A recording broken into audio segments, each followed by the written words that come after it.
There were 7 of them. 7 rich pricks. Between myself and $28 billion. I would like to start with you, Glenn. I read that you felt like you were at a little bit of a crossroads after making Top Gun Maverick, Anyone But You, and Hitman. You said that you were looking for something that was a little bit more morally gray.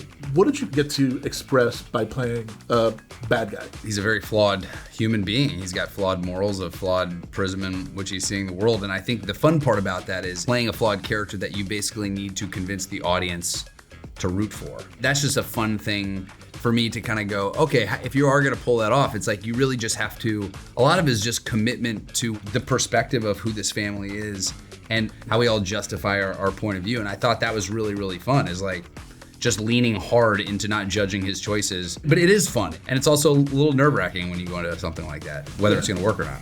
What would you even do with $1 billion? What? We shouldn't chase what we want? Jess, Ruth is, I would say, one of the characters that has good intentions. How did you find the joy of kind of contrasting against these characters that live in kind of a different moral area? These guys have such fun roles to play, and it's really easy to fall into those rhythms and just go, well, maybe I make her a little wackier. But you have to have like a straight character for those characters to work.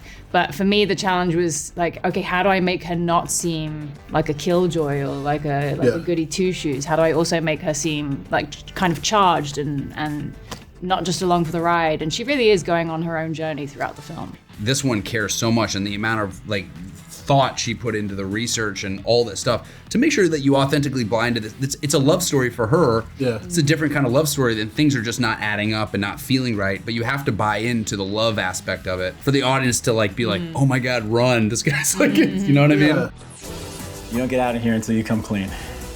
Topher, for you, after that 70s show, you transitioned into playing villains with such authenticity. Where would you sort of find like this character might rank on the list of bad characters that you played? I was kind of thinking under Venom.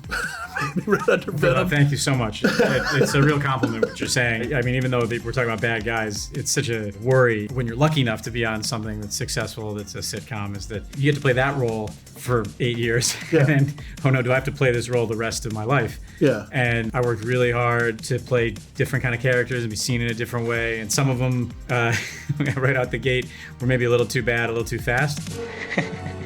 I just played a opium kingpin on this Netflix show, and it's like the most fun I've ever had. I certainly never thought I'd be doing that. So I don't know how to rank them.